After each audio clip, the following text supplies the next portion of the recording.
We're here at the 2011 CrowdConf talking with Sean O'Connell, CFO of Creative Allies. Sean, you were in the panel today.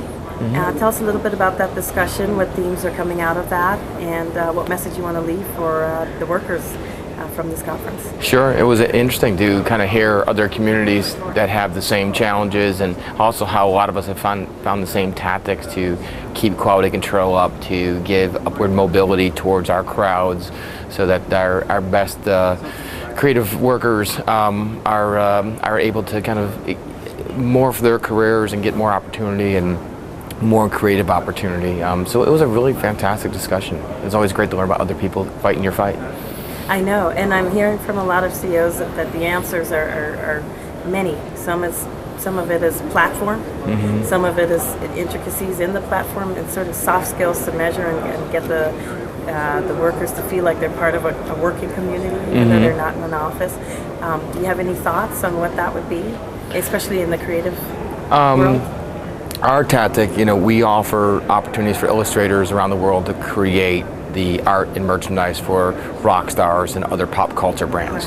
And so, first and foremost, just that's a door that's not open to most people, outside of New York and LA.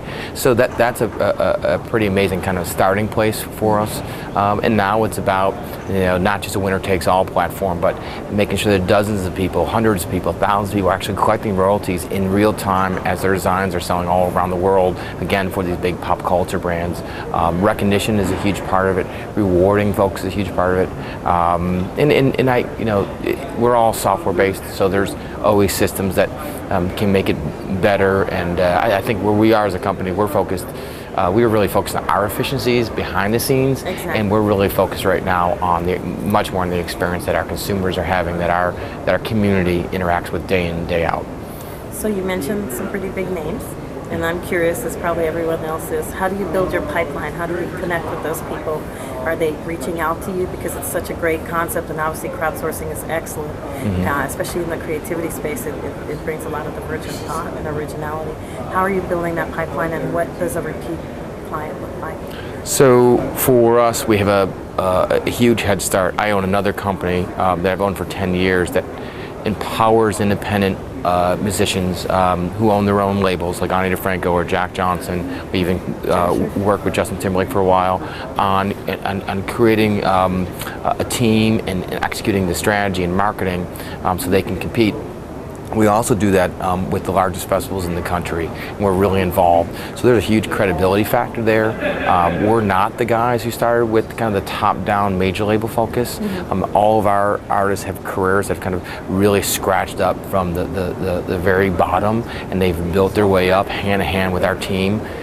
So I have another 12 years experience before even starting this other company, which is called Music Allies.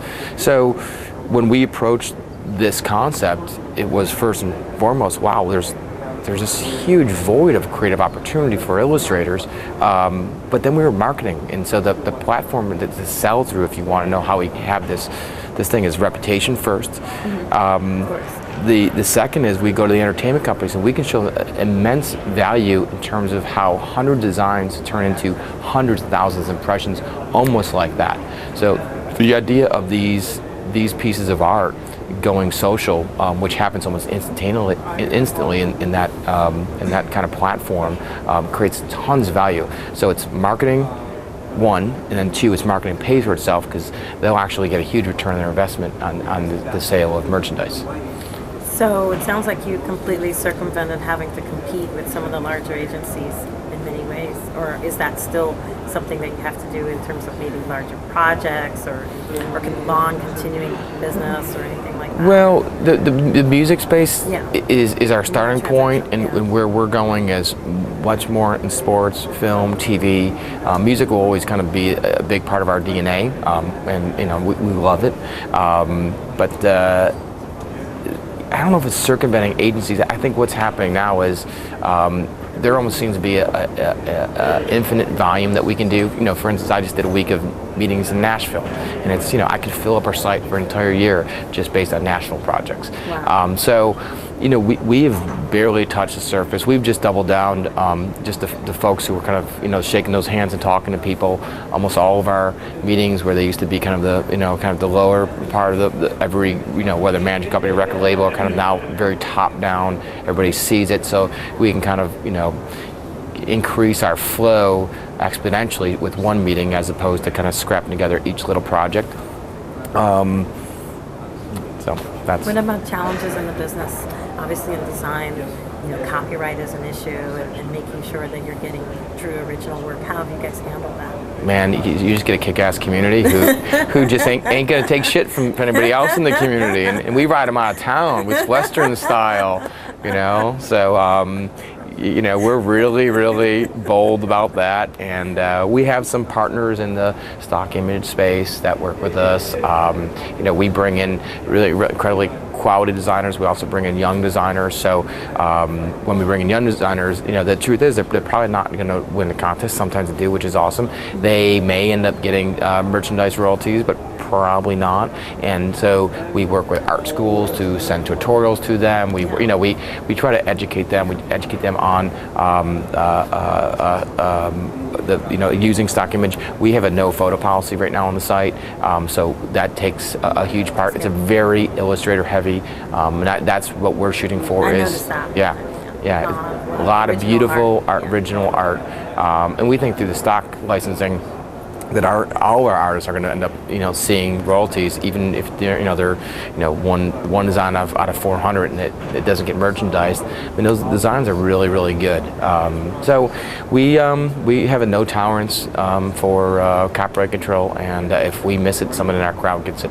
But we go through a whole process before we ever merchandise or reward anybody. Oh, that's great. Yeah. I'm glad to hear it, because that's one objection that I think that some people have to crowdsourcing is all, if you do something anonymous, you don't know the quality, and then you look at a site like yours and how beautiful everything is and so much original artwork, and you realize why crowdsourcing will probably expand in the next 5 years more than anything. I think it's huge, and I don't think it's the answer for everything. I mean, a lot of our business is morphing into direct to these designers as well, and I hear that from every single company here that once you source a talent, it's a starting point. And so my focus is building more recognition, more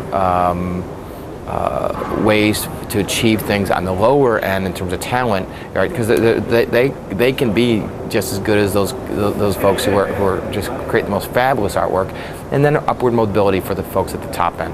That they can get more opportunities, they can get guarantees that their stuff's going to become merchandise. Yeah. We have a really unique platform. We not only can you become merchandise, if you hit to a certain level, you get a invite. It's not an open invite, and we guarantee that your submissions become merchandise. And so for our very best illustrators, we take all the if you want to go, this word that is talked about around here too much, and with fair spec, it's spec's a part of it, but I do believe that people who are that good, we can convince every one of our clients that hey, you want this person's art becoming merchandise, and that's a level to get to. Upward mobility is huge for us.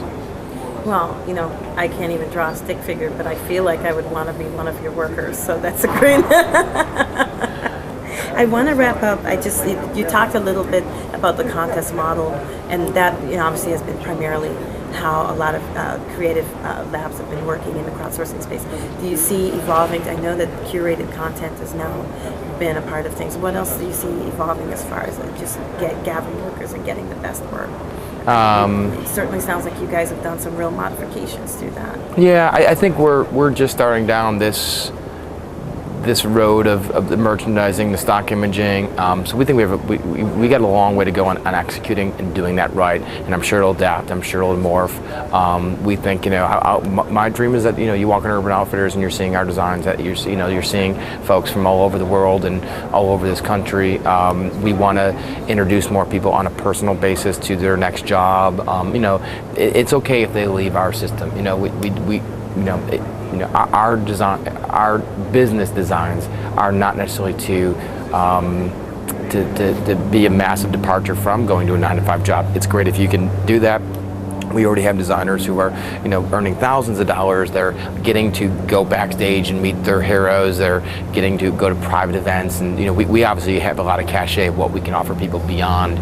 But we have folks who we've introduced them to their next job, and they're really grateful.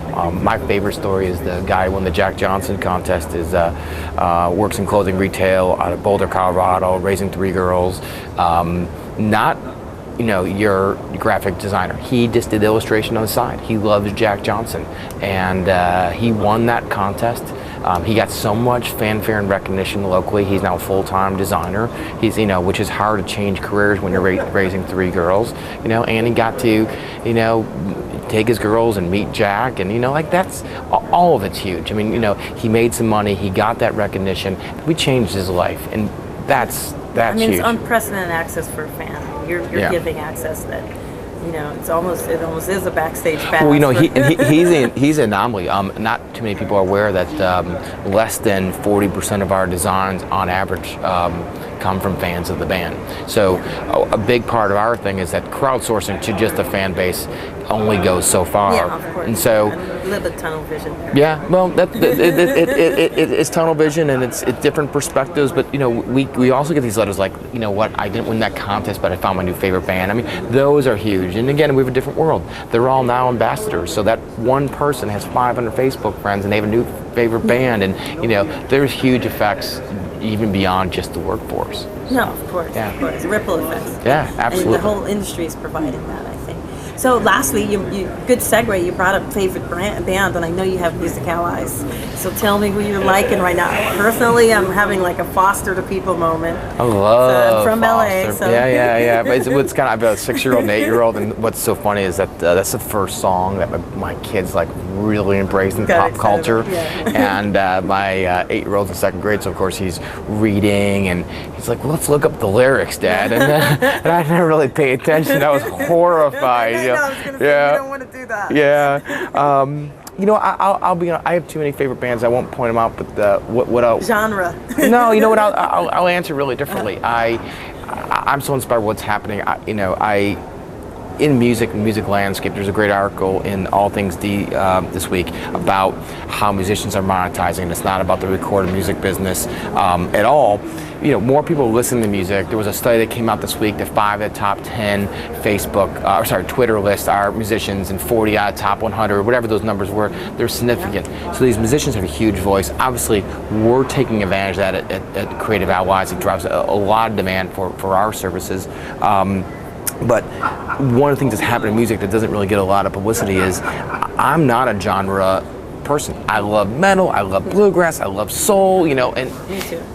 but traditional media just caged us in for so long. We probably grew up in the same era, and so we had our Rolling Stones and our Spins, and we had our 3 TV stations and a few radio stations. Music, we won't name names. Yeah, and so now I've been really involved in bringing the European festival model to the United States, and we sell just tens of millions, hundreds of millions of dollars in tickets to these experiential festivals that bring 10 to 100,000 people in one place who are sharing music that doesn't necessarily have any genre tie, and it's fabulous. Oh, yeah. So I think right now, in the time of like music discovery and loving bands, it's never been a better time for the consumer. And then this experience of kind of sharing that with people in a very one-on-one fashion, in the middle of a field or in the middle of a city or wherever that is great. I already have my tickets to Coachella. You're preaching to the choir. Right on. I